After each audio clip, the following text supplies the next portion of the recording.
भगवान गौतम बुद्ध के अनेकों प्रिय शिष्यों में से एक महाप्रिय शिष्य महाकाश्यप थे।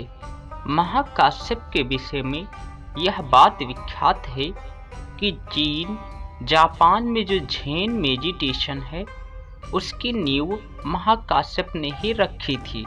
महाकाश्यप के एक शिष्य थे। महाकाश्यप का यह शिष्य झेन मेडिटेशन में बहुत अधिक पारंगत हो चुका था। वह ध्यान में बहुत अधिक निपुण हो चुका था, किंतु एक दिन वह भिक्षाटन के लिए एक घर पर गया। उस घर से एक बेहद ही सुंदर स्त्री उन्हें भिक्षा देने के लिए निकली। वह स्त्री बेहद लावण्यमयी प्रतीत हो रही थी। उसके मुख का आभा मंडल ऐसे खिला हुआ था जैसे कोई चंद्रमा खिला हो पूर्णिमा का। उस स्त्री की समस्त अंग इतने सुडौल और इतने आकर्षक थे कि कोई भी साधारण से साधारण क्या, कोई तपस्वी भी उसे देखकर मोहित हो जाए।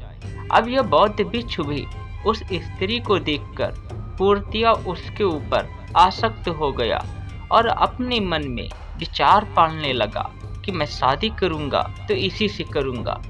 और उधर वह स्त्री भी जब इस बौद्ध भिक्षु को देखा तो उसके मन में भी इस बौद्ध भिक्षु के प्रति प्रेम जागृत हो चुका। अक्सर ऐसा होता है जब कोई व्यक्ति अपने जीवन में श्रेष्ठ कर्मों का अनुसरण करता है और जीवन में ब्रह्मचर्य का पालन करता है तो उसके मुख पर एक आभा मंडल, एक ओजस, एक तेजस स्वतः ही प्रकट होता है और उसका व्यक्तित्व पूरी तरह से प्रकाशमय हो जाता है। बात लाजमी थी उस स्त्री का भी उस बौद्ध भिक्षु के ऊपर आसक्त हो जाना।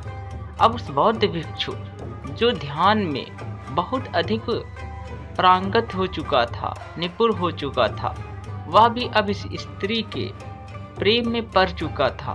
तो उसने उस स्त्री से विवाह कर लिया। विवाह करने के बाद वह गृहस्थ जीवन जीने लगा। अब गृहस्थ जीवन में उसे कमाई करने में भी दिक्कत होती थी। कभी जीवन में यह है तो कभी वह नहीं है। इस तरीके वह अपने जीवन में बड़ा व्यथित हो चुका था। कभी धन का अभाव होता तो कभी भूखे सोना पड़ता। अब उस बौद्ध भिक्षु का जीवन बड़ा दुर्भर हो चुका था। तो उसकी पत्नी ने सोचा कि यह हमारे लिए कुछ कर नहीं पाता है, तो उस पत्नी ने उस बौद्ध भिक्षु को घर से बाहर निकाल दिया। था तो वह एक बौद्ध भिक्षु, उसे कोई कलात्मक कार्य भी नहीं आता था, तो उसने चोरी करना स्वीकार किया। वह एक दिन गांव में चोरी कर रहा था। चोरी करते वक्त राजा के सिपाही उसे रंगों हाथों पकड़ लिया और राजा के सामने उस बौद्ध भिक्षु को पेश किया गया। वहां पर राजा ने उस बौद्ध भिक्षु को इस चोरी की सजा मृत्युदंड दी। अब उस बौद्ध भिक्षु को जल्लाद लेकर मृत्यु स्थान पर जा रहा था। तभी रास्ते में उस बौद्ध भिक्षु को वही महाकाश्यप ने देखा। महाकाश्यप ने अपने उस शिष्य को तो पहचान लिया, किंतु वह शिष्य अपने गुरु महाकाश्यप को न पहचान सका। अक्सर ऐसा होता है जब व्यक्ति अपने जीवन के चरम लक्ष्य से भटक जाता है तो उसके जीवन में उसकी स्मृति भी उसका साथ छोड़ने लगती है, उसकी प्रज्ञा भी उसका साथ नहीं देती है, व्यक्ति का विवेक भी विलीन होने लगता है। ऐसा ही उस बौद्ध भिक्षु के साथ हुआ था। आज पहली बार वह अपने गुरु को भी न पहचान सका था। यह सारा परिणाम था उस स्त्री के प्रेम में पड़ने की वजह से, जिससे उसकी स्मृति इतनी ज्यादा दूषित हो चुकी थी। किंतु महाकाश्यप ने अपने शिष्य को पहचान लिया था। तो महाकाश्यप अत्यंत करुणा भरे स्वभाव के साथ अपने उस शिष्य के पास पहुंचे और बहुत प्रेम पूर्वक धीमे स्वर से कहा, हे बौद्ध भिक्षु, तू याद कर अपने उन पुराने ध्यानों को। ध्यान एकमात्र नौका है जो मृत्यु से अमृत की ओर ले जाता है। ध्यान अंधकार से प्रकाश की ओर ले जाता है। ध्यान असत्य से सत्य की ओर ले जाता है। तू याद कर अपने उस पूर्व ध्यानों को जो तूने किए थे। यह क्या? इन बातों को सुनकर वह बौद्ध भिक्षु के जीवन में क्रांति घट गई। तत्क्षण वह बौद्ध भिक्षु अपने पूर्व ध्यानों में स्थित हो गया। जब जल्लाद उसे उसके मृत्यु स्थान पर लेकर मारने वाला था, वह बौद्ध भिक्षु के मुखमंडल को देखकर बहुत आश्चर्यचकित था। उस जल्लाद को यह आशा थी कि यह बौद्ध भिक्षु घबराएगा, चिल्लाएगा और विनती करेगा कि मुझे मत मारो, मुझे मत मारो। लेकिन ये क्या, यह बौद्ध भिक्षु बेहद ही शांत चित्त महा आनंद की अवस्था में स्थित है। उसके मुखार बिंदु का तेजस देखने को बनता था। उस जल्लाद को आज पहली बार इतनी दया और करुणा उमड़ रही थी उस बौद्ध भिक्षु के प्रति। वह सोचने लगा कि ये क्या हुआ मेरे साथ? पहले तो कभी ना ऐसा हुआ था, आज ये क्यों हो रहा है? मैंने इतने सारे लोगों को जान से मार दिया, लेकिन कभी भी मेरे हृदय में किसी के प्रति दया और करुणा न उत्पन्न हुई थी, लेकिन आज क्यों उत्पन्न हो रही है?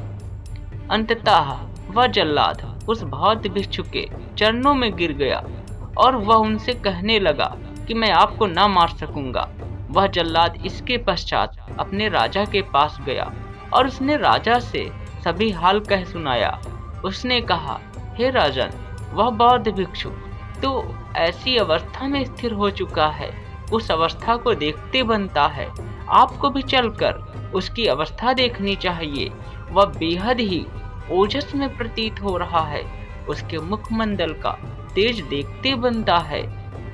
राजा को भी बड़ा आश्चर्य हुआ। उसने सोचा, चलो देखते हैं उसके पास चलकर। अंततः राजा उस बौद्ध भिक्षु के पास आए। राजा भी उसका मुखार बिंदु देखकर बड़े आश्चर्यचकित हुए। उन्हें समझ में न आ रहा था, जिस व्यक्ति को एक पल पहले मृत्युदंड दिया गया था, वही कुछ समय पश्चात इतना ज्यादा ओजस, इतना ज्यादा शांतिमय कैसे हो गया? तो राजा ने जल्लाद से पूछा, आखिरकार इसके साथ हुआ क्या था? तो उस जल्लाद ने कहा कि इन्हें रास्ते में महाकाश्यप नाम का एक बौद्ध भिक्षु मिला था। उसने कुछ कहा कि ध्यान वह नौका है जो मृत्यु से अमृत की ओर ले जाती है, असत्य से सत्य की ओर ले जाता है। और उन्हीं शब्दों को सुनकर ये इतने ज्यादा शांत चित्त हो गए और आनंदित हो गए। उस राजा ने सोचा, क्यों न इसका रहस्य भगवान गौतम बुद्ध से पूछा जाए। तो राजा ने उस बौद्ध भिक्षु को साथ लेकर भगवान गौतम बुद्ध के पास पहुंचा और उसने कहा, हे भगवान, इस बौद्ध भिक्षु के साथ आखिर ऐसा क्या घटित हो गया जो मेरे साथ घटित न हुआ? मैं भी महाकाश्यप के हर दिन प्रवचन सुनता हूँ। मैं अपने मन से महाकाश्यप को अपना गुरु मानता हूँ, उन्हें बहुत श्रेष्ठ मानता हूँ, उनके समस्त प्रवचनों को अपने हृदय में धारण करता हूँ। लेकिन यह क्रांति कभी भी मेरे जीवन में न घटित हुई जो इस बौद्ध भिक्षु के जीवन में घटित हो गई। इसे मृत्यु का भी भय न रहा, इसे जरा सा भी उस मृत्यु से भय न रहा जिससे सभी लोग कांपते हैं, डरते हैं। हर कोई सोचता है कि मेरे जीवन में कभी मृत्यु न आए। लेकिन कुछ समय पहले यह बौद्ध भिक्षु एक स्त्री के प्रेम में पड़ा, फिर उससे और पतित होकर चोर बना, फिर उससे और पतित होकर रंगों हाथों पकड़ा गया, फिर उससे और पतित होकर मृत्युदंड की सजा मिली।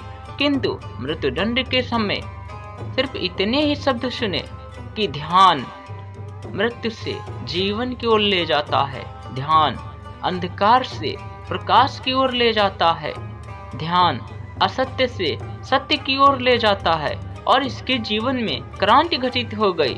लेकिन मेरे जीवन में यह क्रांति क्यों न घटित हो सकी? तो भगवान गौतम बुद्ध ने कहा, हे राजन, यह बौद्ध भिक्षु महाकाश्यप का शिष्य है, लेकिन इसने अपने जीवन में प्रयास, निरंतर कर्म के फलस्वरूप उस ध्यान में निपुण हो चुका था, जिस ध्यान में निपुण होने के पश्चात जीवन में किसी भी प्रकार का भय नहीं बचता है, सिर्फ और सिर्फ अस्तित्व बचता है। जहाँ पर अपार शांति है, जहाँ पर न तो जीवन है न तो मृत्यु है। जीवन महा आनंद से भर जाता है। उस व्यक्ति को न तो मृत्यु का भय रहता है और न जन्म की इच्छा रहती है। उसी ध्यान अवस्था में यह बौद्ध भिक्षु स्थिर हो चुका था, जिससे यह असीम शांति को प्राप्त हुआ। तो दोस्तों, इस कहानी में भगवान गौतम बुद्ध हमें यही सिखाना चाहते हैं कि ध्यान हमारे जीवन में वो एक महान कड़ी है जो हमारे जीवन के टूटे हुए टुकड़ों को जोड़ देता है। हमारे जीवन में ध्यान महाक्रांति ला सकता है। ध्यान आपको अपने जीवन में अवश्य करने चाहिए। अब ध्यान आप कह सकते हैं कि ध्यान क्या होता है, तो ध्यान आप झेन मेडिटेशन कीजिए या विपासना मेडिटेशन कीजिए या फिर कोई भी मेडिटेशन न कर 24 घंटे अपने आप को वर्तमान में स्थिर रखने का प्रयास कीजिए और आपके आसपास जो घटित हो रहा है उसे देखने का प्रयास कीजिए। बस यही सबसे बड़ा ध्यान है। जब आप अपने वर्तमान में अपने चारों ओर हो रही घटनाओं को देखेंगे तो आपका ध्यान स्वतः ही लगने लगेगा और फिर आप एक दिन एक महाक्रांति को प्राप्त होंगे। उसके पश्चात आपके जीवन में कोई भी दुख न रहे।